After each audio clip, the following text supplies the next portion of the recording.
എൻ്റെ ജീവിതം എങ്ങനെ പോകണു എന്നുള്ളത് മാ വീക്ഷിക്കുന്നുണ്ട് എന്നുള്ള ഒരു വിശ്വാസം. ജീവിതത്തിൽ എന്തെങ്കിലും ഒരു ടെൻഷൻസ് ഒക്കെ വരുമല്ലോ, അപ്പോഴാണ് മാന ഓർമ്മ വരിക. അപ്പം പെട്ടെന്ന് ഓർമ്മ, ഓ മാ ഇല്ലല്ലോ അപ്പോൾ എന്നിങ്ങനെ ഒരു കുടച്ചിൽ വരും. ബാബരി മസ്ജിദ് പൊളിച്ചത് അത്രമേൽ ഷോക്കഡായിരുന്നു. അത് നശിച്ചു എന്ന് പറഞ്ഞിട്ട് ഭയങ്കര ഭ്രാന്തായമായിരുന്നു. നാരായണ ഒരു കാര്യം പറയാണ്ടെന്ന് പറഞ്ഞിട്ട് വിളിച്ച്, മന്ദന് ഒരു താലി കെട്ടിക്കണം എന്ന് പറഞ്ഞു. നീ കല്യാണം കഴിച്ചാൽ നാട്ടുകാർക്ക് അറിയണ്ടേ. അപ്പൊ അച്ഛൻ പറഞ്ഞ്, നിങ്ങൾക്ക് അംഗീകരിക്കാൻ പറ്റിയെങ്കിൽ അംഗീകരിച്ചാൽ മതി. ഞാനാണെങ്കിൽ ഭയങ്കര വഴക്കാളിയാ ആ സമയത്തൊക്കെ. ഇപ്പൊ ഞാൻ എത്രയോ മാറിപ്പോയി. ആ മാറിയതിന്റെ കാരണവും എനിക്കറിയാം. അച്ഛൻ മരിക്കുന്നവരെ അച്ഛൻ നാട്ടുകാരായിട്ട് ബന്ധപ്പെടാൻ എന്നെ സമ്മതിക്കില്ലായിരുന്നു. ഈ വിവാഹം കഴിച്ചാൽ വിപ്ലവത്തിന് നിന്നെ നഷ്ടപ്പെടും എന്ന് തന്നെയാണ് എന്നോട് പറയാറുള്ളത്. ഹെർമൻ ഹെസ്സന്റെ നോവലില്ലേ സിദ്ധാർത്ഥ, അതുമാതിരി കുന്തിക്കുന്നവരാണ്. ഭയങ്കര വിപ്ലവകാരി, ഭയങ്കര ഇത്, പിന്നെ ജീർണിച്ചൊരു ജീവിതം, പിന്നെ അതിൻ്റെ ഒന്നും വിമുക്തമായിട്ട് നിസ്വനായിട്ട്.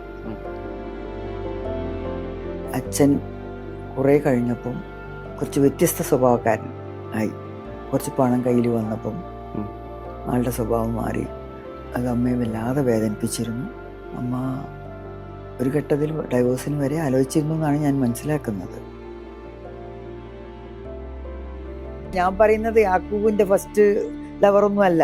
പിന്നെ ഞങ്ങൾ വിപ്ലവത്തിലേക്ക് കടക്കുന്നതിന് മുമ്പ് ഒരു ലവർക്ക് ഉണ്ടായിരുന്നു, എൻ്റെ ഒക്കെ പുറച്ചെറുക്കൻ ഉണ്ടായിരുന്നു. അതിന് ഇവർ രണ്ടാളും എതിരായിരുന്നു. പിന്നെ ഞാൻ വിപ്ലവത്തിലേക്ക് കടന്നപ്പോ അയാളെ ഞാൻ ഉപേക്ഷിച്ചു. അജിത പ്രപ്പോസ് ചെയ്താണ്, ഞാൻ ആകെ കുടുങ്ങി. ഞാൻ പറഞ്ഞത് പാർട്ടി അറേഞ്ച് ചെയ്ത മാരേജ് എനിക്ക് വേണ്ട, ഞാൻ അറേഞ്ച് മാരേജിന് എതിരാണ്. യാക്കൂവിന് പറ്റൂന്ന് ചോദിച്ചു. ഞാൻ ആകെ 2 ദിവസം ഉറങ്ങിയില്ല.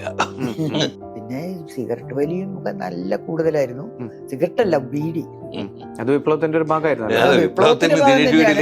പക്ഷെ കല്യാണം കഴിച്ചപ്പോ എനിക്കത് തീരെ സഹിക്കുന്നില്ല. കാരണം ബെഡ്റൂംസിൽ നിറച്ചും ബീഡിക്കുറ്റികളായിരുന്നു.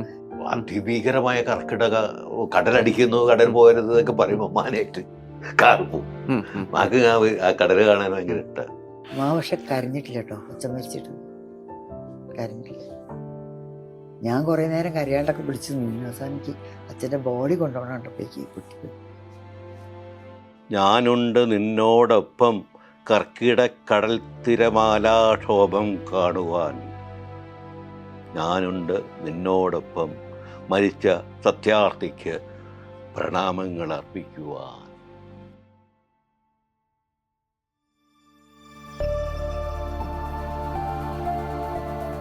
വിപ്ലവകാരി എന്നുള്ള നിലയിൽ മന്ദാകിനി നാരായണൻ മറ്റു സുഹൃത്തുക്കൾക്കും എല്ലാ കൂട്ടായ്മകളിലും അറിയപ്പെടുന്ന മാ എന്നറിയപ്പെടുന്ന, ശരിക്കും മന്ദാകിനി എൻ ഓസ എന്ന പേരുള്ള ഒരു വലിയ വിപ്ലവകാരിയുടെ 100ാമത്തെ ജന്മവാർഷികമാണ് നമ്മളിപ്പം ആലോചിക്കുന്നതും ആഘോഷിക്കുന്നതും.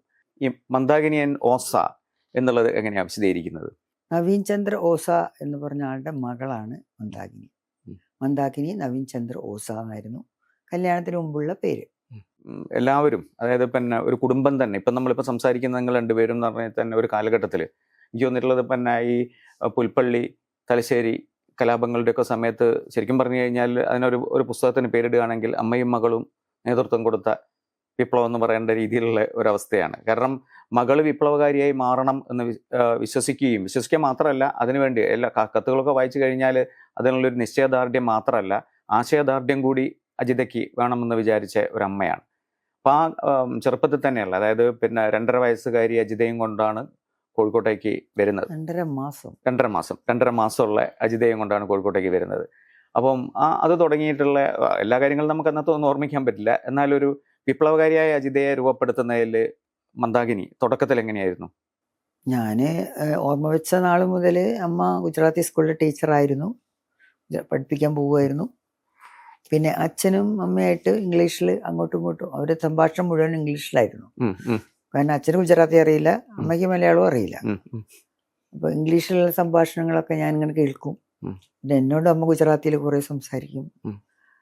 അപ്പോൾ അച്ഛൻ്റെ കമ്മ്യൂണിസ്റ്റ് കാലഘട്ടം ഒരു എത്രയോ വർഷങ്ങളോളം അറിയുന്ന ഒരാളാണ് അമ്മ. ബോംബെയിൽ വെച്ചിട്ട്. ഉം. അവർ 8 വർഷം പ്രണയിച്ചിട്ടാണ് കല്യാണം കഴിക്കുന്നത്. ഉം. അപ്പം ആ അച്ഛൻ കുറേ കഴിഞ്ഞപ്പം കുറച്ച് വ്യത്യസ്ത സ്വഭാവക്കാരൻ ആയി. അതായത് കുറച്ച് പണം കയ്യിൽ വന്നപ്പം ഉം. ആളുടെ സ്വഭാവം മാറി. മദ്യപാനിയൊക്കെ ആയിരുന്നു അച്ഛൻ ആ ഘട്ടത്തിൽ. ഉം. ഉം. അത് അമ്മയെ വല്ലാതെ വേദനിപ്പിച്ചിരുന്നു. അമ്മ ഒരു ഘട്ടത്തിൽ ഡൈവോഴ്സിന് വരെ ആലോചിച്ചിരുന്നു എന്നാണ് ഞാൻ മനസ്സിലാക്കുന്നത്. ഉം. ഉം. ഉം. പക്ഷെ എന്നെ ആലോചിച്ചിട്ട് ഉം. അത് വേണ്ടാന്ന് തീരുമാനിച്ച്. പക്ഷെ ഇതൊക്കെ ഉണ്ടെങ്കിലും അച്ഛൻ മദ്യപാനിയൊക്കെയാണ്. പക്ഷെ അമ്മയോട് ഒരിക്കലും വയലൻസ് പ്രയോഗിച്ച് ഞാൻ കണ്ടിട്ടില്ല. ഈ ഒരു കുടുംബാന്തരീക്ഷത്തിൽ ഇല്ല. അമ്മേനെ ഒരിക്കലും വഴക്ക് പറഞ്ഞത് ഞാൻ കേട്ടിട്ടില്ല. അച്ഛനും ഭയങ്കര റെസ്പെക്റ്റ് ആയിരുന്നു അമ്മയോട്. അമ്മയെ ചിലപ്പം അമ്മയോട് അവഗണന കാണിച്ച് കാണുമായിരിക്കും. കുറച്ച് പിന്നെ ജോളിയാക്കാനുള്ള അവസരങ്ങളൊക്കെ കിട്ടിയപ്പം അപ്പോഴും അച്ഛൻ വയലൻസിന്റെ ഒരു രൂപവും എൻ്റെ അമ്മയോട് കാണിച്ചിരുന്നില്ല. എന്നോടും അച്ഛൻ വയലൻസ് ആയിരുന്നില്ല. വർഷത്തിൽ ഒരിക്കലൊക്കെ ഒരു അടിയൊക്കെ അടിക്കുക. അത്രയ്ക്ക് കുരുത്തക്കേട് എൻ്റെ കയ്യിലുണ്ട് എന്നുള്ളതുകൊണ്ടാണ്. ആ ഒരു അടി അടിച്ചാൽ ഞാൻ അന്ന് മുഴുവൻ കരച്ചിലും വൈകുന്നേരം വരുമ്പോൾ അച്ഛൻ ചോക്ലേറ്റ് കൊണ്ടുവരും. അതോടുകൂടി ഞങ്ങൾ തമ്മിലുള്ള പിണക്കം മാറുകയും ചെയ്യും. അതേസമയം അമ്മയെ ഒരു പ്രാവശ്യം പോലും ദേഷ്യത്തോടു കൂടി പിന്നെ ഷൗട്ട് ചെയ്യുക, അമ്മയോട് ഷൗട്ട് ചെയ്യുക അല്ലെങ്കിൽ അമ്മയെ അടിക്കുകയോ ചെയ്യുന്നത് ഞാൻ കണ്ടിട്ടില്ല. അത് ഞാൻ സത്യസന്ധമായിട്ട് പറയണേ. അമ്മയ്ക്ക് സങ്കടം വരുമ്പോൾ അമ്മ കരയുകയും ചിരി അതൊക്കെ ചെയ്യും. അമ്മ എന്നോടും ഷൗട്ട് ചെയ്യലുണ്ട്. പക്ഷെ അച്ഛനോടും ഷൗട്ട് ചെയ്താലും അച്ഛൻ തിരിച്ചും കൂടെ ഷൗട്ട് ചെയ്യില്ല. ഈ കമ്മ്യൂണിസ്റ്റ് പാർട്ടീൻ്റെ ആദ്യകാലത്ത് ഇപ്പം എസ് എ ഡാംഗെയായിട്ട്, ജി അധികാരിയായിട്ട്, പിന്നീട് പിന്നെ ജ്യോതി ബസുമായിട്ടൊക്കെ തന്നെ നല്ല ബന്ധമുള്ള, അതായത് ഒരു നല്ലൊരു രാഷ്ട്രീയ സംസ്കാരം, അന്നത്തെ ഒരു കമ്മ്യൂണിസ്റ്റ് സംസ്കാരത്തിന്റെ ഇടയിൽ നിന്നും വന്ന ഒരാളാണ് മാ. മാ അന്ന് ചെറിയ ആളാ. അച്ഛനേക്കാളും 10 വയസ്സ് കുറവാണ് അമ്മ. അന്ന് സ്റ്റുഡൻസ് ഫെഡറേഷൻ ഓഫ് ഇന്ത്യ എന്നുള്ളതേ ഉള്ളൂ. ഈ വലിയ വലിയ ലീഡേഴ്സിനെ കാണുന്നല്ലാതെ അവരുടെ യൂണിറ്റുകൾ പ്രവർത്തിച്ച അനുഭവം ഉണ്ടെന്ന് എനിക്ക് തോന്നുന്നില്ല. അത് അച്ഛൻ തന്നെയാണുള്ളത്. അതാണല്ലോ രണദീപ തീസിസ് വന്നപ്പോ അച്ഛൻ അതിന് പാർട്ടിയുടെ ഔദ്യോഗിക നിലപാടിനെതിരായിട്ട് കലാപം ചെയ്യുകയും പുറത്താക്കപ്പെടുകയും ചെയ്തു. മാനോട് പാർട്ടി പറഞ്ഞു അച്ഛനെ ഒഴിവാക്കാൻ. അങ്ങനെ ഒരു പൊതു സ്വഭാവം ഉണ്ടല്ലോ. ഇപ്പൊ നമ്മളിപ്പം പിന്നെ ടി വി തോമസ് ഗൗരിയമ്മ ബന്ധം എടുത്തു നോക്കിക്കഴിഞ്ഞാൽ ആ ബന്ധം ശിഥിലമാക്കുന്നത് ശരിക്കും ടി വി കൃഷ്ണന്റെ പുസ്തകത്തിന്റെ അത് പറയുന്നുണ്ട്. അദ്ദേഹം പറയുന്നുണ്ട്, അതായത് പാർട്ടി മുൻകൈ എടുത്തിട്ടാണ് അവരെ ഭിന്നിപ്പിക്കുന്നത്, അവരെ വേർപിരിപ്പിക്കുന്നത് എന്നുള്ളത്. അപ്പൊ അതുപോലെ ഒരു വലിയ ശ്രമം പാർട്ടി അന്ന് നടത്തിയിട്ടുണ്ടെന്ന് ഞാൻ മനസ്സിലാക്കുന്നത്. ഈ അതിലെന്തായിരുന്നു മന്ദാകിനിയുടെ ഒരു അത്രയും ഇഷ്ടം ആയിട്ട് ഞാൻ കൂടെ നിൽക്കും എന്നുള്ളൊരു, ഞാൻ തയ്യാറില്ലാന്ന് പറഞ്ഞു. അച്ഛൻ്റെ കൂടെ തന്നെ നിന്നത്. പിന്നീട് ഒരു ശരിക്കും പറഞ്ഞു കഴിഞ്ഞാൽ ഇപ്പം അജിതേച്ചിയുടെ ഒരു രാഷ്ട്രീയ രൂപീകരണം നോക്കുകയാണെങ്കിൽ, കാരണം സാധാരണഗതിയിൽ ഒരു സാധാരണപ്പെട്ട രാഷ്ട്രീയമല്ല, കാരണം ഒരു തീവ്രവാദ രാഷ്ട്രീയം തന്നെ. ഇന്നാണെങ്കിൽ ശരിക്കും പിന്നെ NIA ഒക്കെ അറസ്റ്റ് ചെയ്തുകൊണ്ടാകുന്ന ഒരു ജീവിത രീതിയായിരിക്കും അന്നത്തെ നിങ്ങളുടെ ഒരു കുടുംബഘടന എന്ന് പറയാം. എല്ലാവരും ജയിലിലായിരിക്കും മിക്കവാറും. അങ്ങനത്തെ ഒരു അവസ്ഥയാണല്ലോ. അപ്പോൾ അതിലേക്ക്, അതായത് ഒരു വളരെ എന്താ പറയുക, എനിക്ക് ഒരു കത്തിൻ്റെ അകത്ത് എൻ്റെ മിലിറ്റൻ്റ് അഭിവാദ്യങ്ങൾ അജിബേട്ട എന്നാണ് പറയുന്നത്. കാരണം അത്രയും സ്വതന്ത്രമായിട്ട് നിന്നൊരു കത്ത് എഴുതാൻ പറ്റുമല്ലോ. മിലിറ്റൻ്റ് അഭിവാദ്യം എന്നൊക്കെ പറഞ്ഞു കഴിഞ്ഞാൽ നേരെ ഒരു തിഹാറിലൂടെയെങ്കിലും കിടക്കേണ്ട ഒരു അവസ്ഥയാണ്. അപ്പൊ അതിലേക്ക് പരുവപ്പെടുന്നത് എങ്ങനെയാ? ഈ ഒരു അച്ഛനും അമ്മയും ചേർന്നിട്ട് ഒരു മകളെ അങ്ങനെ അതൊക്കെ എനിക്ക് തോന്നുന്നതേ, അച്ഛനൊരു പക്ഷേ മനസ്സിൽ എന്നെ വിപ്ലവകാരിയാക്കണമെന്ന് ആഗ്രഹം ഉണ്ടാവും. അമ്മയ്ക്ക് അങ്ങനെ ഒരു ആഗ്രഹം അത് അച്ഛനും ഞാനും ഒരുപോലെ നിൽക്കുന്നുള്ളതുകൊണ്ട് അമ്മ അതിനോടൊപ്പം നിന്നും അതിനെ എതിർക്കുന്നില്ല എന്ന് മാത്രമേ ഉള്ളൂ. അമ്മയ്ക്ക് അങ്ങനെ ഒരു ജീവിത ലക്ഷ്യം ഉള്ളതായിട്ട് എനിക്ക് മനസ്സിലായിട്ടില്ല. അതേസമയം ഞങ്ങളെ കൂടെ അമ്മ നിൽക്കുന്നുണ്ട് എന്തിനാണെങ്കിലും. പിന്നെ അച്ഛൻ്റെ രാഷ്ട്രീയം പിന്നീട് ഉൾക്കൊള്ളുന്നുമുണ്ട്. ആദ്യഘട്ടത്തിൽ ഗുജറാത്തി സ്കൂളിൽ പഠിപ്പിക്കുന്ന സമയത്ത് അഡ്മിഷൻസ് ഒക്കെ ആയിരിക്കുന്ന സമയത്താണ് അച്ഛൻ ഇവിടെ വിപ്ലവ രാഷ്ട്രീയം കൊണ്ട് നടക്കുന്നത്. അതിന് ഞാനും ഇങ്ങനെ പിന്നെ അച്ഛൻ ജയിലിലായപ്പോൾ എനിക്ക് ഭയങ്കരമായിട്ട് ടെൻഷൻ ഉണ്ടാവുകയും ആദ്യമായിട്ട് ഞാൻ അമ്മയോടാണ് എൻ്റെ കാര്യങ്ങളൊക്കെ ഞാൻ തുറന്നു പറയുക. ഇനിയിപ്പോൾ എന്ത് സങ്കടമാണെങ്കിലും ഒരു പ്രണയത്തിൻ്റെ കാര്യമാണെങ്കിലും അമ്മയോടാണ് പറയുക. അപ്പോൾ അമ്മയോട് ഞാൻ പറഞ്ഞു, ഞാൻ ഈ വിപ്ലവ പ്രവർത്തനത്തിലേക്ക് ഇറങ്ങാൻ പോവാണെന്ന് പറഞ്ഞിരുന്നു ഞാൻ അച്ഛൻ ജയിലിലുള്ള സമയത്ത്. അപ്പോൾ അത് ഒക്കെ അമ്മ കാണുന്നുണ്ട്. അപ്പം അമ്മ പറഞ്ഞു ആയിക്കോട്ടെ, കുറച്ച് മെല്ലെ പഠിപ്പൊക്കെ കഴിഞ്ഞിട്ട്. അന്ന് SLC ഒന്നും ആയിട്ടില്ല. അതിന്റെ കാരണം അവര് ഞാൻ കുഴപ്പമുണ്ടാക്കിയതും അച്ഛനമ്മയും കൂടി തന്നെയാണല്ലോ. കാരണം അത്തരത്തിലുള്ള അതെ, എന്നെ സപ്പോർട്ട് ചെയ്തു. ഞാൻ അവിടുത്തെ സമരത്തിന് അമ്മയും അച്ഛനും സപ്പോർട്ട് ചെയ്തു. അപ്പോൾ അമ്മ ബേസിക്കലി അച്ഛൻ്റെ നിലപാടിനോട് അല്ലെങ്കിൽ വിപ്ലവ നിലപാടിനോട് അനുകൂലമാണ്. പക്ഷെ അമ്മയ്ക്ക് ചില ആശങ്ക സ്വാഭാവികമായിട്ട് ഉണ്ടാവൂലേ. അതൊക്കെ കുട്ടി വളർന്നു വരുമ്പോൾ ആദ്യം തന്നെ ഇത് വിപ്ലവത്തിലേക്ക് കൊണ്ടിട്ട് ഇതിന്റെ ഭാവി എന്താവും എന്നുള്ള ഒരു പ്രശ്നം ഉണ്ടാവുമല്ലോ. അതെല്ലാവർക്കും സ്വാഭാവികമായിട്ട് ഉണ്ടാവുന്നതാണ്. പക്ഷെ പിന്നീട് ആ തീരുമാനം ഞാൻ എടുത്തപ്പോഴും അച്ഛൻ അതിനെ അനുകൂലിച്ചപ്പോഴും പിന്നെ അമ്മ കൂടെ നിൽക്കുന്നു. ഇതിൽ രണ്ടുപേരെയും അങ്ങനെ കമ്പയർ ചെയ്യാൻ പറ്റില്ല, അച്ഛനെയും അമ്മേനെ. എന്നാൽ പോലും ഒരു കൂടുതൽ തീവ്രവാദിയായിട്ടുള്ള ഒരു കമ്മ്യൂണിസ്റ്റ് എന്നുള്ള രീതിയിൽ അജിത് ചേച്ചി ഇപ്പം ഓർമ്മിക്കുമ്പം ആരെയായിരിക്കും തിരഞ്ഞെടുക്കുക? അച്ഛനെ. അത് അച്ഛൻ തന്നെയാണ്. ഈ ഞാൻ വായിച്ചിട്ടുള്ള അറിവാണ്, പിന്നെ അതായത് അജിത് ചേച്ചി കല്യാണം കഴിക്കാനേ പാടില്ല എന്നുള്ള നിലപാടായിരുന്നു കുന്നിക്കൽ നാരായണൻ. കാരണം വിപ്ലവത്തിന് ഒരു പ്രധാനപ്പെട്ട വിപ്ലവകാരി നഷ്ടപ്പെടും എന്നുള്ള രീതിയിൽ. അത് അങ്ങനെയാണ് ആദ്യം മുതൽ അവസാനം വരെ അച്ഛൻ അതിനായിരുന്നു നിലപാട്. അതിനുശേഷം അത്ര കാലത്തിന് ശേഷമാണല്ലേ, കുറച്ച് കാലത്തിന് ശേഷമാണ് ഞാൻ അച്ഛന്റെ മരണം കഴിഞ്ഞ ശേഷമാണ് വിവാഹത്തിലേക്ക് വരുന്നത്. അതൊരു കാര്യം ചോദിക്കട്ടെ, ഇപ്പൊ എന്താ വെച്ചാല് പിന്നെ പക്ഷെ അമ്മയ്ക്ക് ഞാൻ വിവാഹം കഴിക്കുന്ന പറയുമ്പോ എതിർത്തിട്ടില്ല. അമ്മ അങ്ങനെ എതിർത്തിട്ടില്ല, പക്ഷെ ഭയങ്കര മാനസിക സംഘർഷങ്ങളുള്ളതായിട്ട് എന്ന് പറയാറില്ല. പിന്നീടും എഴുതിയിട്ടുണ്ട്. കാരണം സംഘർഷത്തിനെ കുറിച്ച് എഴുതുന്നുണ്ട്. കാരണം യാക്കൂബല്ല ഞാൻ പറയുന്നത്, യാക്കൂബിന്റെ ഫസ്റ്റ് ലവറൊന്നും അല്ല. അതിനുമുമ്പ് ഏറ്റവും ഞങ്ങൾ വിപ്ലവത്തിലേക്ക് കടക്കുന്നതിന് മുമ്പ് ഒരു ലവർക്ക് ഉണ്ടായിരുന്നു, എന്റെ ഒക്കെ പുറച്ചെറുക്കൻ ഉണ്ടായിരുന്നു. അതിന് ഇവർ രണ്ടാളും എതിരായിരുന്നു, അച്ഛനും അമ്മയും എതിരായിരുന്നു. പിന്നെ ഞാൻ വിപ്ലവത്തിലേക്ക് കടന്നപ്പോ അയാളെ ഞാൻ ഉപേക്ഷിച്ചു. അയാൾക്ക് വിപ്ലവത്തോട് താല്പര്യമില്ലായിരുന്നു. അയാൾക്ക് എന്നോട് താല്പര്യം എപ്പോഴും ഉണ്ടായിരുന്നു, വിപ്ലവത്തോടില്ല. അയാൾ തനി ആ തരത്തിലൊരു പുരുഷാധിപതി തന്നെയാണ്. പക്ഷെ അയാൾ സ്നേഹമുള്ളവനായിരുന്നു. അയാൾ എന്റെ പുറകെ നടക്കുമായിരുന്നു. വിപ്ലവത്തിൽ ഇറങ്ങിയാല് ഞാനാണ് അവോയ്ഡ് ചെയ്തിട്ട് ഞാൻ ജയിലിലായപ്പോ പിന്നെ അത് കംപ്ലീറ്റ് തീർന്നല്ലോ, അത് കംപ്ലീറ്റ് കട്ടായല്ലോ. പിന്നെ എനിക്ക് ഉണ്ടായിട്ടുള്ള ചില ഇത്തരത്തിലുള്ള പ്രശ്നങ്ങളൊക്കെ ഞാൻ മാനോടാണ് ഡിസ്കസ് ചെയ്യുന്നത്. അന്നേരം അത് അച്ഛനോട് സംസാരിച്ചിട്ട് നമുക്ക് തീരുമാനിക്കാന്നൊക്കെയാ പറയാറ്. മാ എതിർക്കുന്നില്ല. അച്ഛൻ അതല്ല, അച്ഛന് ഒരു സമ്പ്രദായത്തോട് തന്നെ അല്ല, സമ്പ്രദായത്തിനോട് ഹെൽപ്പില്ല.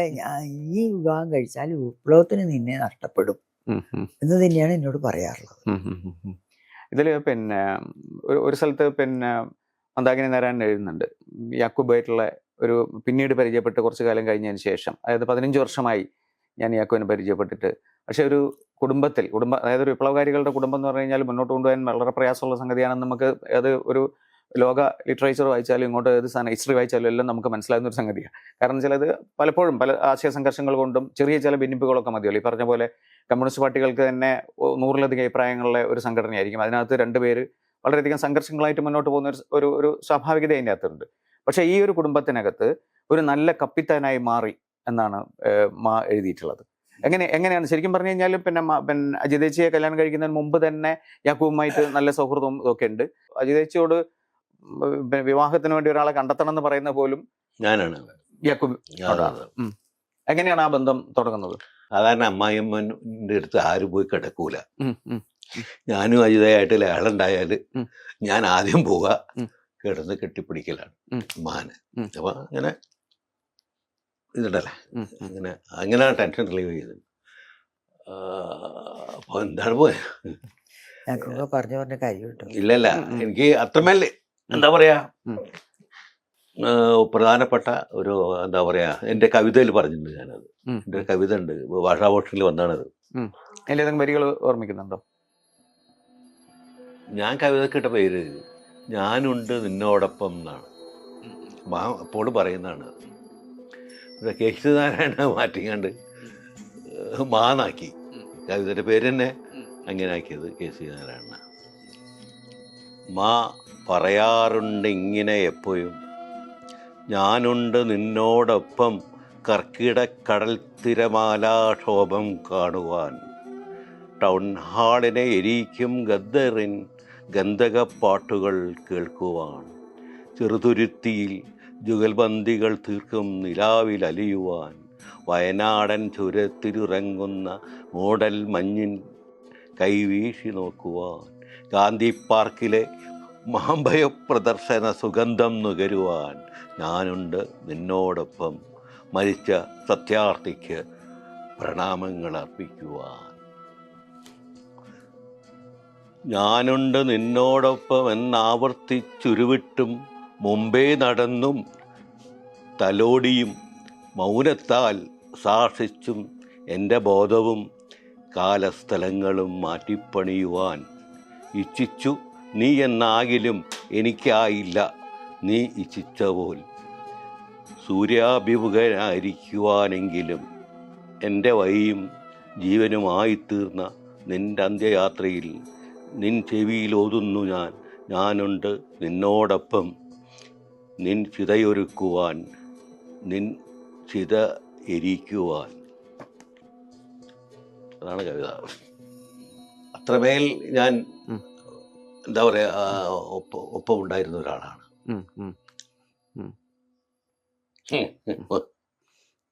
ഞാൻ പറയാം, ഐഡിയോളജിക്കലായുള്ള സംഘർഷങ്ങൾ, പിന്നെ പാർട്ടി പ്രവർത്തനത്തിന്റെ സംഘർഷങ്ങൾ, ജയിൽ ജീവിതം, ഇങ്ങനെയൊക്കെ ആയിട്ടുള്ള ഒരുപാട് സംഘർഷങ്ങൾ കൂടി വന്ന ഒരാളാണ് അജിത് ഏച്ചി. കാരണം ആ സമയത്തെന്നൊക്കെ പറഞ്ഞു കഴിഞ്ഞാൽ, പിന്നെ മാത്രമല്ല ഏറ്റവും രസകരമായിട്ട് പിന്നെ അജിതേച്ചിനെ പറ്റി ഞാൻ പിന്നെ ഇന്നലെ പിന്നെ ആ പുസ്തകം വായിച്ചപ്പോഴാണ് അതിൻ്റെ അകത്ത് മനസ്സിലായത്. നമ്മൾ കാണുന്ന അജിതേച്ചി എന്ന് പറയുന്ന വളരെ സോഫ്റ്റായിട്ട് നമ്മളോട് സംസാരിക്കുകയും വളരെ ഒരു എന്താ പറയുക ഒരു അമ്മയെ പോലെ ഇങ്ങനെ പെരുമാറുകയും ചെയ്യുന്ന ഒരാളാണല്ലോ. പക്ഷെ അതിൽ ആ പുസ്തകത്തിനകത്ത് പിന്നെ മന്ദാകിനി നാരായണൻ്റെ ഒരു ഓർമ്മ ഉണ്ട് അതിനകത്ത്. അതായത് ഉദ്ദേശിച്ചത് നേടിയെടുക്കാനുള്ള ആർജവവും കെൽപ്പും ഉള്ള ഒരാളാണ്.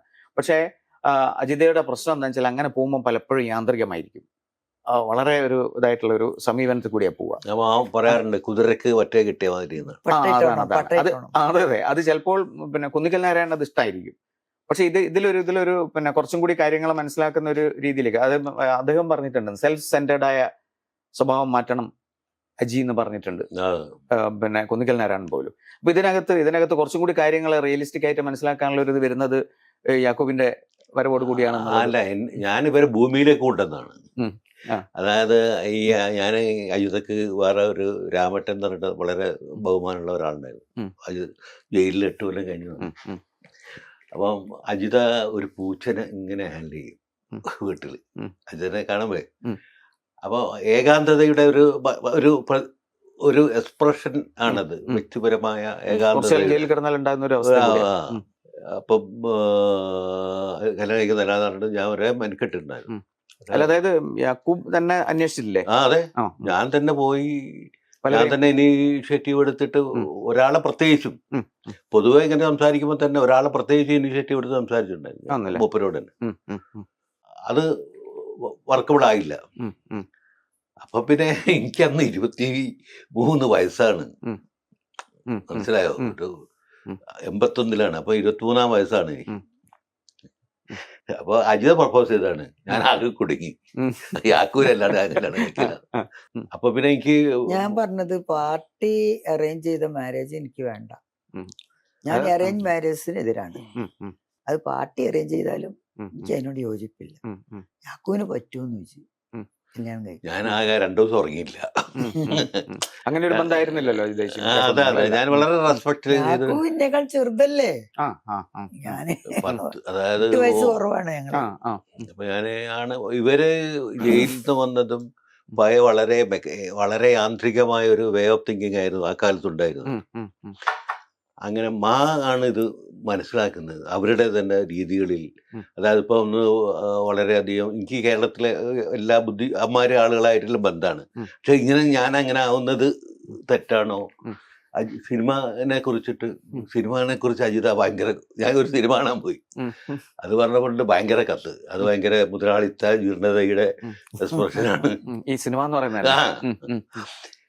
അപ്പൊ അങ്ങനെ പെട്ട ഒരു ഘട്ടത്തില് ഞാൻ ഇവരോടുള്ള റിലേഷൻ കട്ട് ചെയ്യാൻ തീരുമാനിച്ചു.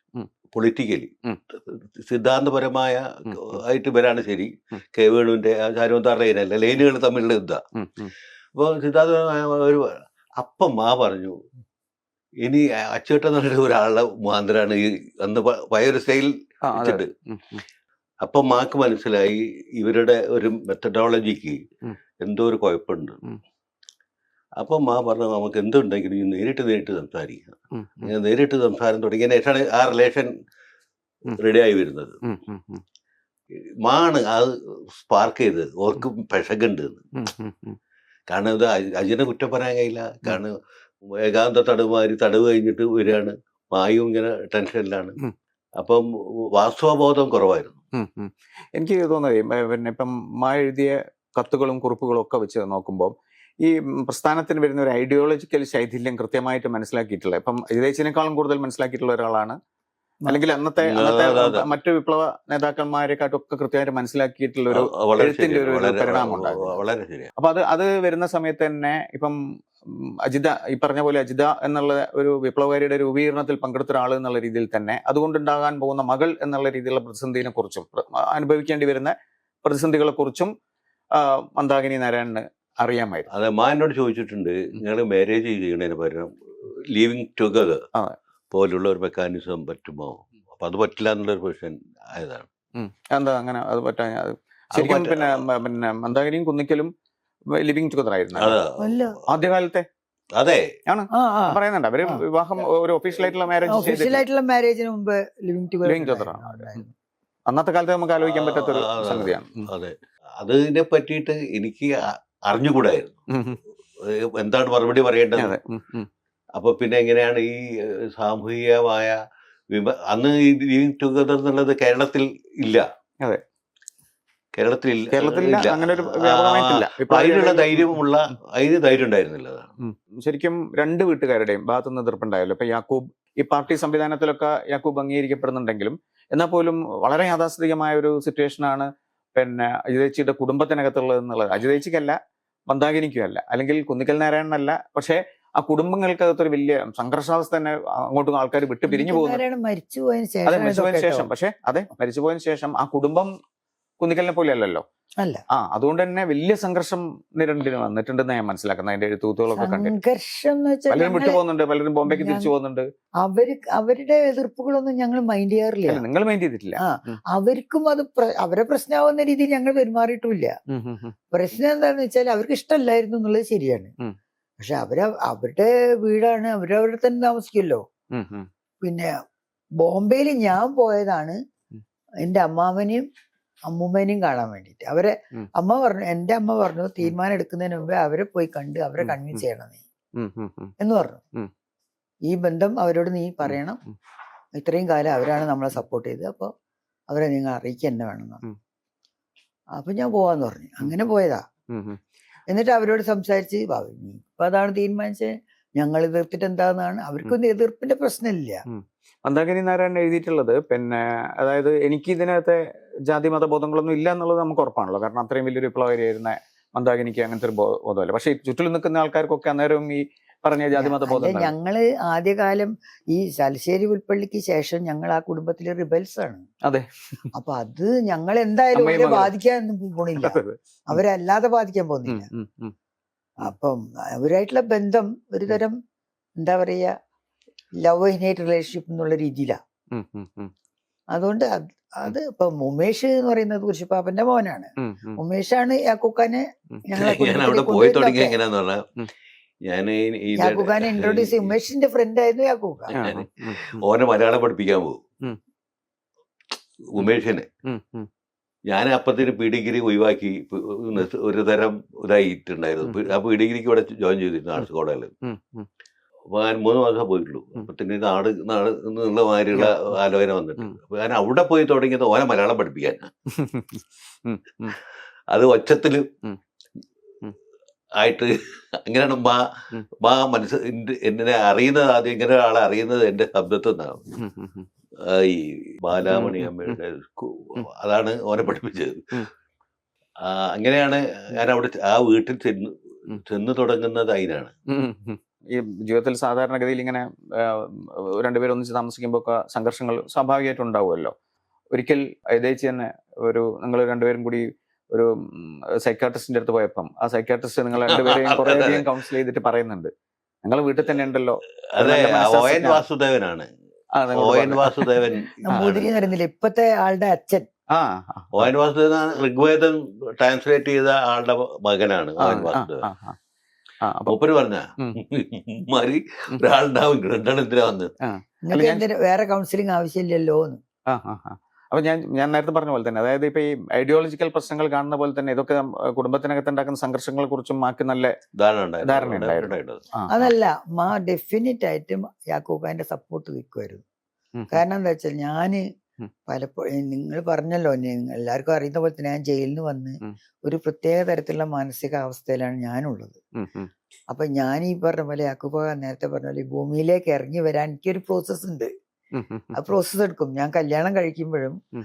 എന്റെ മനസ്സിൽ എന്തൊക്കെയോ ഞാൻ ഫെമിനിസ്റ്റ് ആണ് എന്നുള്ളത് വേറെ. ഉം. ഇപ്പൊ ഫെമിനിസ്റ്റ് ആണ് ഞാൻ നടപ്പിലാക്കുന്നത്. അതെ അതെ. പക്ഷെ അത് വല്ലാതെ ഒരു രൂക്ഷമായ രീതിയിൽ ഉം. പലപ്പോഴും ഞങ്ങൾ ചർച്ച ചെയ്യാറുണ്ട്. ചർച്ച വെച്ചാൽ യാക്കൂബ് വല്ലാതെ ഹറാസ്മെന്റ് ഉണ്ടാവാറുണ്ട് എന്നെ കൊണ്ട് എന്നാണ് ഞാൻ പറയുന്നത്. അല്ലാണ്ട് ഞാൻ എന്നെ ഇങ്ങോട്ട് ഹറാസ് ചെയ്യുന്നതല്ല, ഉം. ഞാൻ അങ്ങോട്ടാണ് ഹറാസ് ചെയ്തോണ്ടിരുന്നത്. ഞാൻ പറയട്ടെ. പറയട്ടെ. ഞാനായിരുന്നു ഹെറോസ് ചെയ്തിട്ടുണ്ടെന്ന് എനിക്കറിയാം. ഇപ്പൊ ഞാനത് അങ്ങനെ തന്നെയാ ഒരു വിലയിരുത്തുന്നത്. ഐഡിയോളജിക്കൽ ആയിട്ടുള്ള ഒരു ഐഡിയോളജിക്കൽ കൊണ്ടുള്ള ഒരു ഹറാസ്മെന്റ് ഞാൻ പറയാം, അത് വ്യക്തിപരമായ ഐഡിയോളജിക്കൽ അല്ല, ഞാൻ പറയാം. വ്യക്തിപരമായിട്ട് തന്നെ. അതായത് ഇദ്ദേഹം വളർന്നു വരുന്ന രീതി, ഇദ്ദേഹം വീട്ടിലെ ഒരു പണി ആ രീതിയിലൊന്നും എടുക്കുന്നു. അവിടെ വീട്ടുകാര് പെണ്ണുങ്ങൾ തന്നെ എല്ലാ പണിയും ചിക്കൻ എല്ലാ പണി എടുക്കുന്നത്. അപ്പൊ ഇദ്ദേഹത്തിന് ഇതൊന്നും അങ്ങനത്തെ ഉത്തരവാദിത്തങ്ങൾ വീടുകളിൽ ജനിച്ച മുതലേ അങ്ങനെ യാതൊരു ഉത്തരവാദിത്തങ്ങളും ഉണ്ടായിട്ടില്ല. പിന്നെ മറ്റുള്ള വളരെ ദാരിദ്ര്യത്തിൽ ജീവിച്ച ഒരു ഫാമിലിയാണ്. ഉള്ള ഭക്ഷണം തന്നെ ഷെയർ ചെയ്ത് ഭക്ഷണം കഴിക്കുക, അങ്ങനത്തെ ഒരുപാട് പ്രശ്നങ്ങളുണ്ട്. അപ്പൊ ആ രീതിയിൽ നിന്ന് പെട്ടെന്ന് ഇങ്ങോട്ട് വരുമ്പോ പിന്നെ പിന്നെ സിഗരറ്റ് വലിയും ഒക്കെ നല്ല കൂടുതലായിരുന്നു. സിഗരറ്റ് അല്ല, ബീഡി. അത് വിപ്ലവത്തിന്റെ ഒരു ഭാഗമായിരുന്നു. പക്ഷെ കല്യാണം കഴിച്ചപ്പോ എനിക്കത് തീരെ സഹിക്കുന്നില്ല. കാരണം ബെഡ്റൂംസിൽ നിറച്ചും ബീഡിക്കുറ്റികളായിരുന്നു. ഇതൊക്കെ ചെറിയ ചെറിയ കാര്യങ്ങളാണ് വലിയ വലിയ സംഘർഷങ്ങളായിട്ട് മാറല്. അപ്പം ഞാനാണെങ്കിൽ ഭയങ്കര വഴക്കാളിയാ ആ സമയത്തൊക്കെ. ഇപ്പൊ ഞാൻ എത്രയോ മാറിപ്പോയി. ആ മാറിയതിന്റെ കാരണവും എനിക്കറിയാം. യാക്കൂബ് മാത്രല്ല, ഞാൻ എന്റെ സമൂഹത്തിൽ ഇറങ്ങിയുള്ള പ്രവർത്തനങ്ങൾ കൊണ്ട് കുറെ മാറ്റങ്ങൾ വന്നിട്ടുണ്ട്. ഒരു കൂട്ടായ്മനെ കൊണ്ടു നടക്കാൻ കുറച്ച് ബുദ്ധിമുട്ടുണ്ടല്ലോ, അറിയാലോ. അത് ഇത്രയും കാലം 20 കൊല്ലം 25 കൊല്ലം എക്സ്പീരിയൻസ് ഉള്ള ആൾക്കാരാണ് ഇപ്പൊ എന്റെ കൂടെ ഉള്ളത് അന്വേഷിയില്. അവരൊക്കെ അങ്ങനെ നിക്കണമെങ്കിൽ ഞാൻ കുറെ മാറിയിട്ടുണ്ടാവണല്ലോ, അല്ലെങ്കിൽ എന്ന് പറഞ്ഞ് രണ്ടിന് തെറ്റിപ്പോവില്ല ആൾക്കാര്. അതായത് ശരിക്കും പറഞ്ഞാൽ അത്തരം തെറ്റിപ്പോകലുകളാണ് പിന്നെ ഇതേച്ചി ഒരു കാലത്ത് ഉണ്ടായിരുന്ന വിപ്ലവ പ്രസ്ഥാനത്തിനൊക്കെ സംഭവിച്ചിട്ടുള്ളത് ആണ്. അപ്പൊ ഞാൻ പറഞ്ഞു വന്നത്, ഞാൻ ആ ഒരു പ്രത്യേക ഘട്ടത്തിലാണ് യാക്കൂബിനെ കല്യാണം കഴിക്കുന്നതും. അതായത് ഇവര് അച്ഛൻ മരിക്കുന്നവരെ അച്ഛൻ നാട്ടുകാരായിട്ട് ബന്ധപ്പെടാൻ എന്നെ സമ്മതിക്കില്ലായിരുന്നു. അങ്ങനെ ഒരു കാര്യം ഉണ്ടായിരുന്നില്ലേ? അങ്ങനെയുണ്ട് അല്ലേ? അതായത് എന്നെ കാണാൻ വന്ന എന്നെ കാണാൻ സമ്മതിക്കൂലായിരുന്നു അച്ഛൻ. അതായത് ആദ്യം അച്ഛനെ കാണാൻ പോയത് എന്റെ ഏട്ടൻ മുഹമ്മദ് അലിയാണ്. ഓന് ബാങ്ക് പണി ഞാൻ പറഞ്ഞില്ല, ഒരേ കഥ പറഞ്ഞില്ല. അപ്പൊ കാണാൻ സമ്മതിച്ചില്ല. അല്ല, ഒരാളെന്നല്ല, അവിടെ എന്നെ കാണാൻ വരുന്ന ആരെയും സമ്മതിക്കൂലെന്ന് അച്ഛൻ. അപ്പൊ ഞാനിങ്ങനെ ജയിലിന്റെ കഴിയുന്ന വേറെ ജയിലിലേക്ക് വന്ന മാതിരിയാണ് ഇവിടെ നിൽക്കുന്നത്. ഇതൊന്നും അച്ഛനും മനസ്സിലാവുന്നില്ല. അച്ഛനും പാവം. അല്ല, അച്ഛന്റെ ഉദ്ദേശം എനിക്ക് തോന്നുന്നത്, അതായത് കുന്നിക്കൽ നാരായണന്റെ ഉദ്ദേശം വിപ്ലവത്തിന് വേണ്ടി ഒരാളെ നഷ്ടപ്പെടരുത്, നിർമ്മിച്ചെടുക്കുകയാണ്. അപ്പൊ അത് പറയാനും കാണുകയും ചെയ്യരുത് അല്ലേ? അച്ഛന്റെ ഒരു ചിന്താഗതി അതൊക്കെ ഞാനിപ്പോ എന്ത് പറയാനാണ്. അപ്പൊ അങ്ങനത്തെ അവസ്ഥയിൽ നിന്നാണ് ഞാൻ കുടുംബജീവിതത്തിലേക്ക് വരുന്നത്. അപ്പൊ ഈ ജീവിതത്തിൽ അപ്പോഴേക്ക് ഫെമിനിസം തലേ കയറും ചെയ്തിട്ടുണ്ട് കുറച്ച്. ആദ്യം തന്നെ ഇല്ലെങ്കിലും കുറച്ച്. ഒരു കഥ ഞാൻ പറയാം. ഞാൻ ഒരു തവണ ബാംഗ്ലൂർ പോയിട്ട് വരുമ്പോ സോഷ്യലിസ്റ്റ് ഫെമിനിസത്തിന്റെ 2-3 പുസ്തകങ്ങൾ കൊണ്ടുവന്ന് വളരെ പ്രസിദ്ധരായ 2-3 ഓതേഴ്സിന്റെ പുസ്തകം അജിത വന്ന് മിഠായി കൊണ്ടുവന്നില്ല എന്ന് പറഞ്ഞു കണ്ട് ഇത് പ്രാക്ട് കയറി. ഗുജറാത്തിന്റെ ഒരു അതെ, ബാംഗ്ലൂരിൽ നിന്ന് ഞാൻ കൊണ്ടുവന്നത് വളരെ പ്രധാനപ്പെട്ട ഒരു പുസ്തകങ്ങളാണ് അജിതക്ക് വേണ്ടിയിട്ട്. അത് ഒരു ഏറ് എറിഞ്ഞിട്ട് അജി പറഞ്ഞു എന്തേ മിഠായി കൊണ്ടുവരാൻ. അതെനിക്കൊരു ഓർമ്മയുള്ള ഒരു ഇവന്റ്. അപ്പൊ അത് ഞാൻ പറയുന്നത്, അത്തരം സമയത്തൊക്കെ മാക്ക് ഇന്റത് അൺറീസണബിൾ സ്റ്റാൻഡ് ആണെന്ന് മനസ്സിലായിട്ട് തന്നെ മാ യാക്കൂബിനെ സ്ട്രോങ് ആയിട്ട് സപ്പോർട്ട് ചെയ്യായിരുന്നു. അതുകൊണ്ട് ഞാനിങ്ങനെ വെള്ളം കൂട്ടിയാലും ഒരു രണ്ടാളും ഒന്നാണ്, അതെനിക്കറിയാം. ഈ പിന്നെ മന്ദാകിനി നാരായണന്റെ ഒരു ഈ നമ്മൾ പറഞ്ഞല്ലോ, പിന്നീടുള്ള കാര്യങ്ങളൊക്കെ മനസ്സിലാക്കാനുള്ള അല്ലെങ്കിൽ വിശകലനം ചെയ്യാനുള്ള മറ്റ് പുരുഷ നേതാക്കളെക്കാട്ടൊക്കെ വലിയ കഴിവുള്ള ആളായിരുന്നു. പക്ഷെ അജിതേച്ചിയെ ഒരു മോൾഡ് ചെയ്യുന്ന സമയത്ത് എനിക്ക് തോന്നുന്നത് ശരിക്കും ജവഹർലാൽ നെഹ്റു ഇന്ദിരാഗാന്ധിക്ക് അയച്ച കത്തുകളെക്കാട്ടൊക്കെ വളരെ ഇമ്പോർട്ടൻ്റ് ആയിട്ടുള്ള കത്തുകളാണ്. അത് വായിക്കുന്നത് ശരിക്കും ഇപ്പവും വായിക്കും, അതിൻ്റെ ഒരു ഹിസ്റ്ററിയും വരുന്നുണ്ട്. അതിനകത്തൊരു രൂപപ്പെടുത്തലിന്റെ വലിയ അംശങ്ങൾ കാണാൻ പറ്റും. മാത്രമല്ല പലതവണയായിട്ട് ഞാനത് നോക്കി ഒരിക്കൽ പിന്നെ മാ അയച്ച പുസ്തകങ്ങളുടെ ഇത് വായിച്ചു നോക്കിയിട്ട് അത് നമുക്ക് ഒരു ശരിക്കും പറഞ്ഞു കഴിഞ്ഞാൽ നമ്മളതിൽ ഞെട്ടിപ്പോകും. കാരണം ബ്രോഡ് ഷീറ്റിന്റെ 1972 3 ലക്കങ്ങൾ, 73 1 ലക്കം, ഒരു സെറ്റാണ്.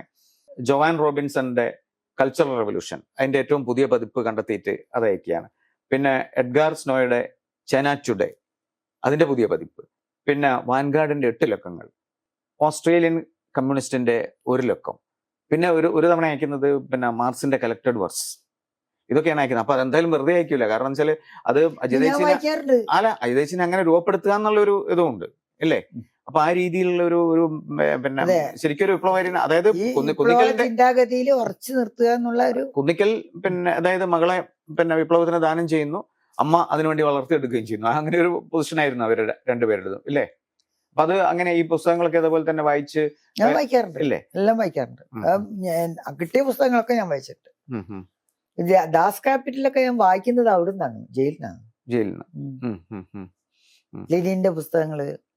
ഈ മന്ദാകിനിക്കും അതുപോലെ തന്നെ കുന്നിക്കലിനും ഉണ്ട്. കാരണം പാശ്ചാത്യ പിന്നെ സംഗീതത്തിനോടൊക്കെ ഉള്ള അമിതമായ ഒരു താല്പര്യം, അതായത് സങ്കടം വരുന്ന സമയത്ത് ഇത് കേൾക്കാന്നുള്ളൊക്കെ ആയിരുന്നു. ഭയങ്കര ഇഷ്ടമായിരുന്നു. ഈ അമ്മയ്ക്ക്, അതായത് പിന്നെ മാക്ക് സംഗീതത്തില് ഭയങ്കര താല്പര്യമായിരുന്നു. മാത്രമല്ല 72-ാമത്തെ വയസ്സിലാണ് മൂപ്പര് മുന്തനുണ്ണീനെ വെച്ച് പഠിക്കാൻ ശ്രമിക്കുന്നത്. ക്ലാസിക്കൽ മ്യൂസിക്, കർണാട്ടിക് അല്ല, ഈ നോർത്ത് ഒരു സംഗീത സ്കൂൾ തുടങ്ങണം എന്നൊക്കെ പ്ലാൻ ഉണ്ടായിരുന്നു അല്ലേ? അത് എനിക്ക് ഓർമ്മ ഉണ്ട്, ഒരു പദ്ധതി ഉണ്ടെന്നൊക്കെ എനിക്ക് ഓരോ ആഗ്രഹങ്ങൾ വരുന്നതാണ്. അമ്മയുടെ ഏട്ടനെ, മൂത്ത ഏട്ടൻ ജോളർമാമ, ദിവസവും രാത്രി കുറെ ലേറ്റ് ആവും വരാൻ വീട്ടിൽ. ബാങ്ക് ഉദ്യോഗസ്ഥനായിരുന്നു. ഞാൻ രാവിലെ ഒരു 11-12 മണിയാവും പോകാൻ, ബാങ്കിൽ ജോലിക്ക് പോകാൻ. മൂപ്പര് യൂക്കോ ബാങ്കിന്റെ ഒരു യൂണിയൻ നേതാവായിരുന്നു. അപ്പം ജോളർമാമ പറഞ്ഞാൽ പ്രവീൺ എൻ ഓസ ആണ് മൂപ്പര്. അപ്പം അദ്ദേഹം വരാൻ രാത്രി ഒരു 10 മണിയൊക്കെ ആവും വീട്ടില്. ബോംബെയിൽ ഞങ്ങള് വെക്കേഷനിൽ പോകുമല്ലോ, ആ സമയത്ത് ആണ്. മൂപ്പർക്ക് ഇന്ന വലിയ കാര്യമാണ്. ഞാൻ ഉറങ്ങിയാണെങ്കിൽ നേരെ വന്ന് എൻ്റെ മേലെ കിടന്ന് ഉറങ്ങിയോ എന്തൊക്കെയോ കൊഞ്ചി കുറെ കാര്യങ്ങളൊക്കെ പറയും. ഇവര് രണ്ടാളും കല്യാണം കഴിച്ചില്ലായിരുന്നു മാമന്മാര്. അപ്പൊ അവർക്കുള്ള ആകെയുള്ള ഒരു കുട്ടി ഞാനാ. എന്നിട്ട് എനിക്കും വലിയ ഇഷ്ടമാണ് മാമനെ. എന്നിട്ട് ഇയാൾ വെക്കുന്ന പാട്ടാണ് ഈ classical music, northern classical music വെക്കും. എന്ന് 1 മണിക്കൂർ ആ പാട്ട്.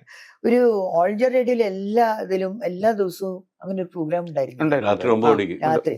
ആ പ്രോഗ്രാം സ്ഥിരം കേൾക്കുമായിരുന്നു. അതും പിന്നെ പൊതുവേ അവർക്ക് അതല്ലേ, അമ്മ ചെറുപ്പം മുതലേ കേൾക്കണായിരിക്കൂലേ അതൊക്കെ.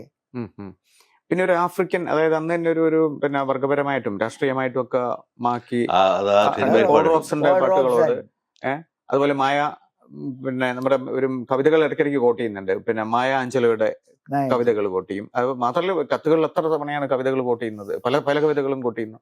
അപ്പൊ അങ്ങനെയുള്ള, അതായത് ഒരു പിന്നെ ടീച്ചറിനുള്ള ഇതിൽ ഇരിക്കുന്ന സമയത്ത് തന്നെ ഒരുപാട് വായിക്കുന്ന ഒരാളും കൂടിയായിരുന്നു. അതല്ല എനിക്ക് തോന്നുന്നു പിന്നെ മരിക്കുന്നതിനൊക്കെ മുമ്പ് തന്നെ പിന്നെ മിലാൻ കുന്ദേരയുടെ മോർട്ടാലിറ്റി വായിച്ച് കേൾപ്പിക്കുന്ന ഒരാളെ വിളിച്ചിട്ട്, പിന്നെ മാർക്കസിന്റെ ചിലിയിലെ അനുഭവങ്ങളൊക്കെ വായിക്കുന്ന, അത്രയും സെലക്റ്റീവായിട്ട് വായിക്കുന്ന ഒരാളും കൂടിയായിരുന്നു. ഇത് പിന്നെ എനിക്ക് തോന്നുന്നത് ശരിക്കും പറഞ്ഞു കഴിഞ്ഞാൽ പിന്നെ അജിതേച്ചിന്റെ ഓർമ്മക്കുറിപ്പുകളെക്കാട്ടും അത്രയും സ്ട്രോങ് ആയിട്ടുള്ള സംഗതിയാണ് പിന്നെ മാ എഴുതി വെച്ചിട്ടുള്ളത്. അങ്ങനെ തോന്നിയിട്ടില്ലേ?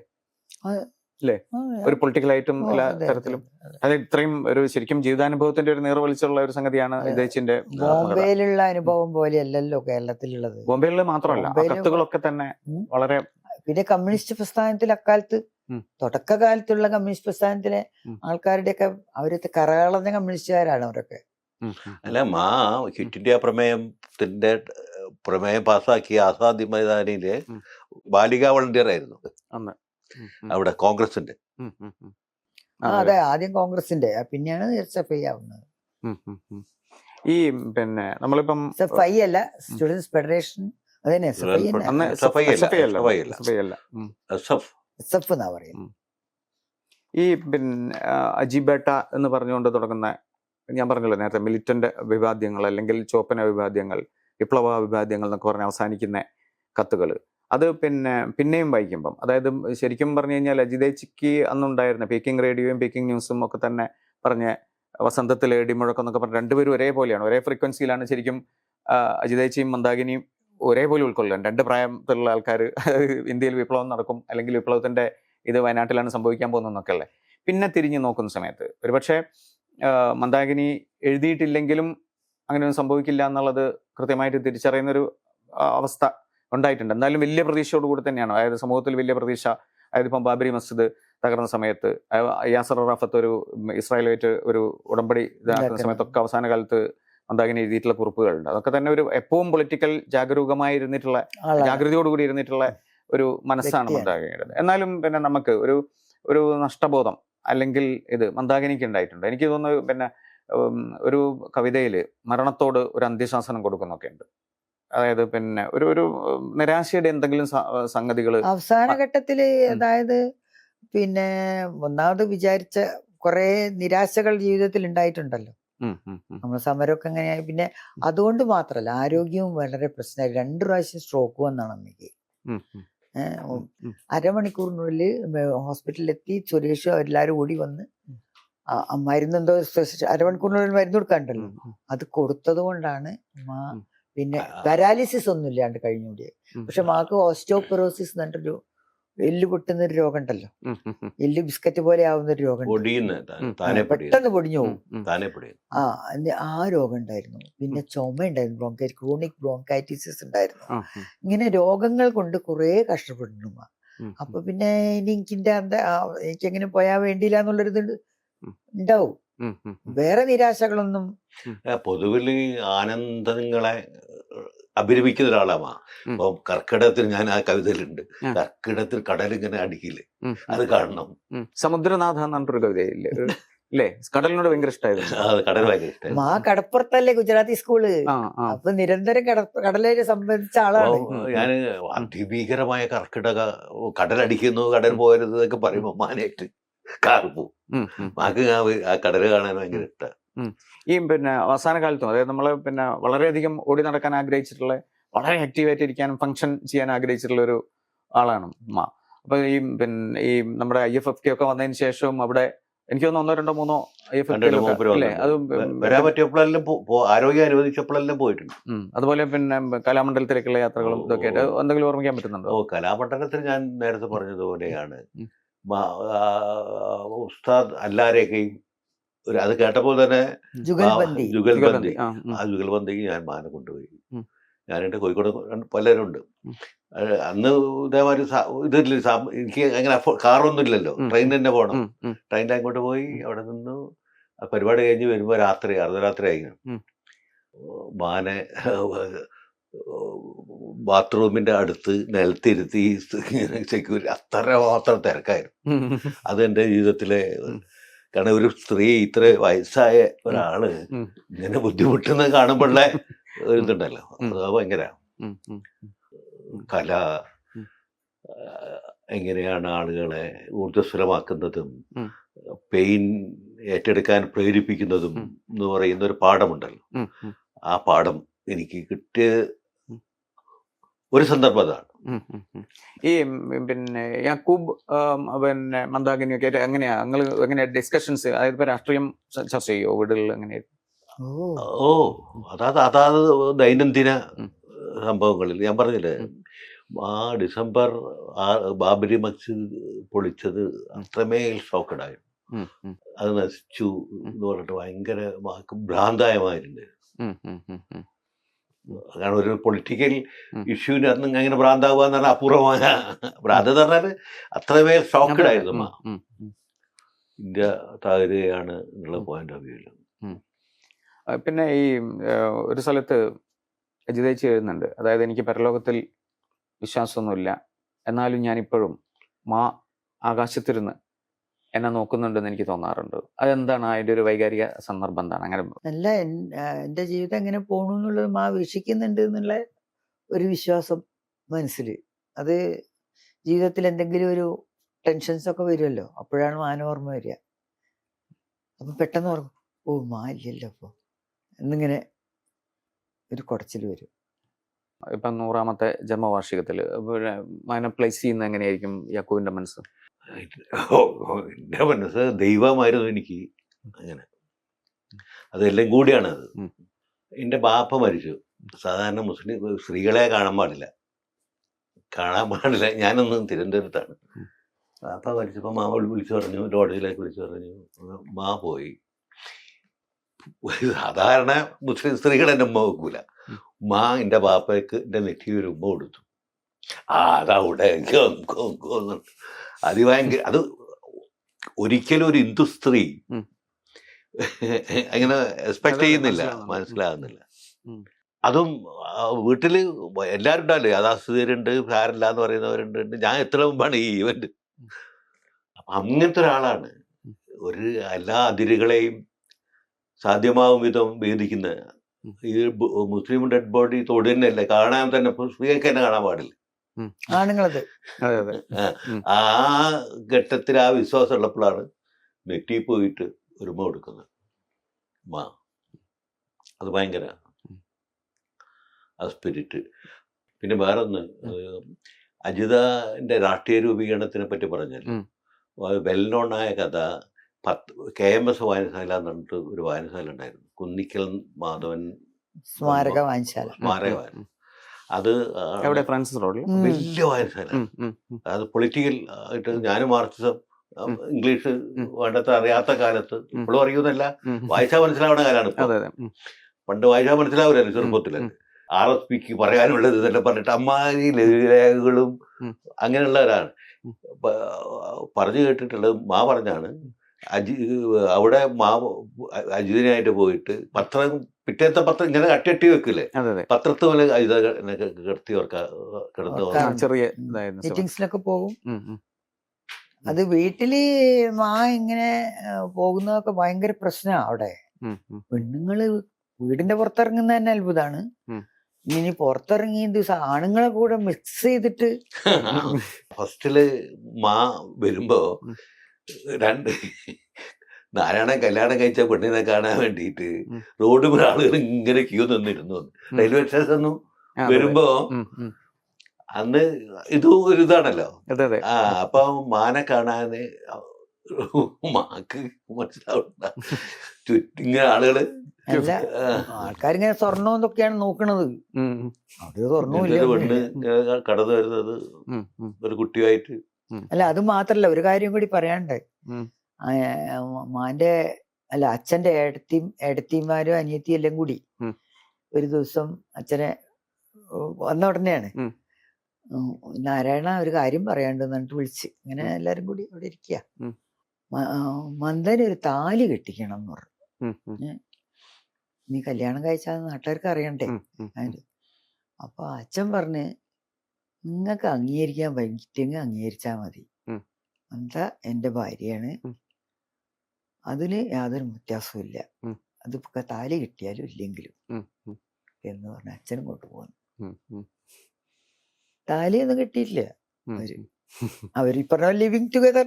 ഇപ്പൊ കമ്മ്യൂണിസ്റ്റ് പാർട്ടിയുടെ നേതാക്കന്മാരൊക്കെ ഇരുന്നിട്ടാണ് കല്യാണം ഒഫീഷ്യലായിട്ട് പ്രഖ്യാപിച്ചത്. പേരൊക്കെ ഉണ്ട് അതില്. ചിത്രല്ലേ ഇരുന്നത്? അധികാരി അവരൊക്കെയാണ്.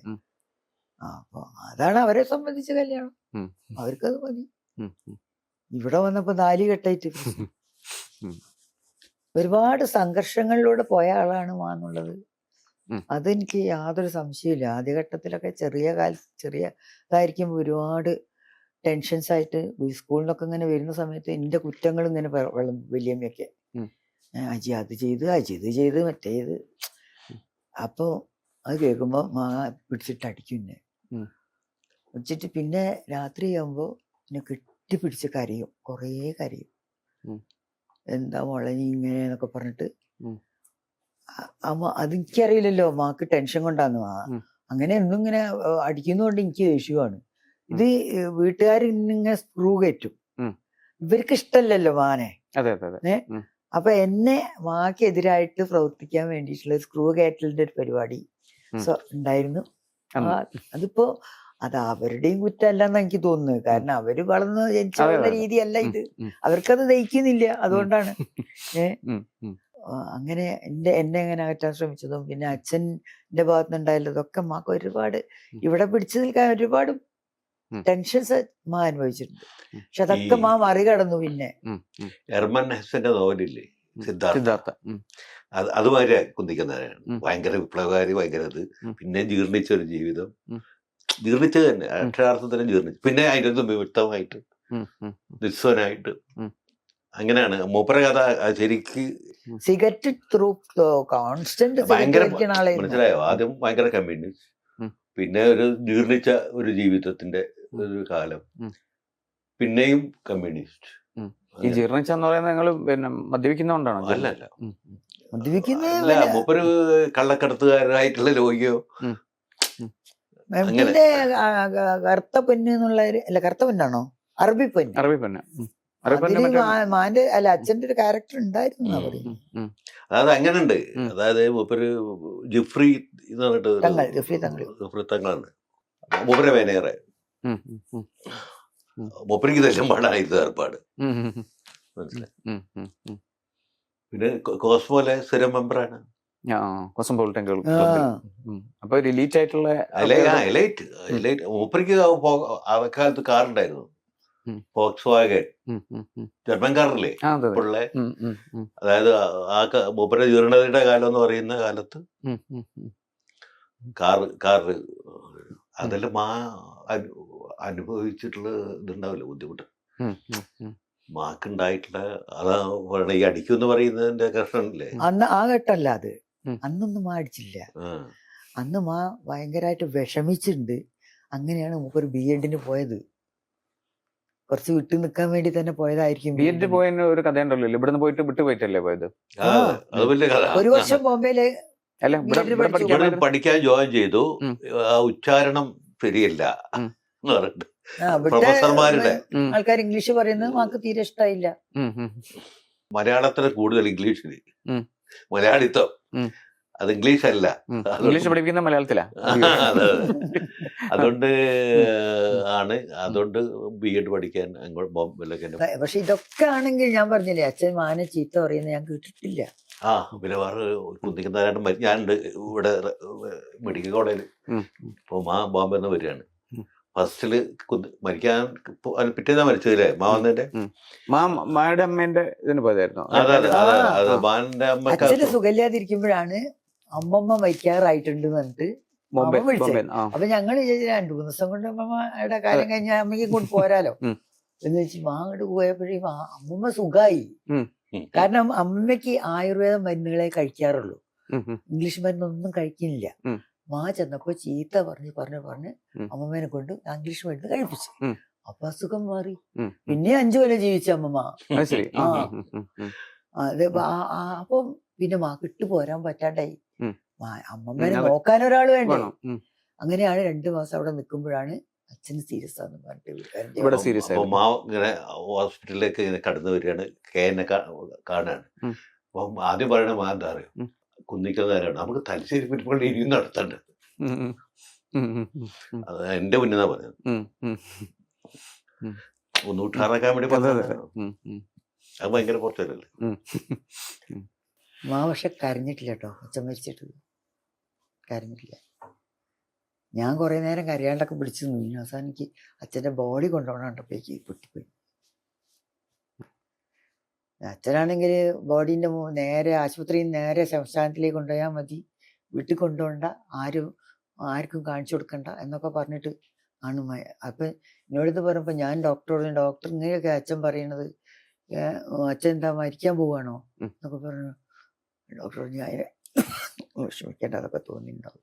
പിന്നെ എനിക്ക് ആൾക്കാർ പറഞ്ഞു മരിക്കുമ്പോൾ അങ്ങനെ ഒരു ഇൻഡ്യൂഷൻ ഉണ്ടാവുന്നു മരിക്കുന്ന ആൾക്കാർക്ക്.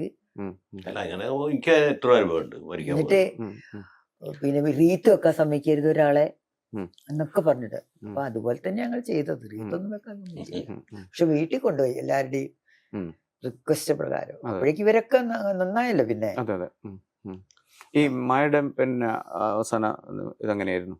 മാനെ നമ്മുടെ വീട്ടിലാണ്. വേറൊരു കാര്യം, അതിലുള്ള പെയിൻ ആൻഡ് പാലിയേറ്റീവ് ക്ലിനിക്കിലെ സുരേഷ്, ഞങ്ങള് മാന്റെ ഒക്കെ ഞങ്ങൾ സ്ഥിരം ഞങ്ങളെ ഫ്രണ്ടാണ്.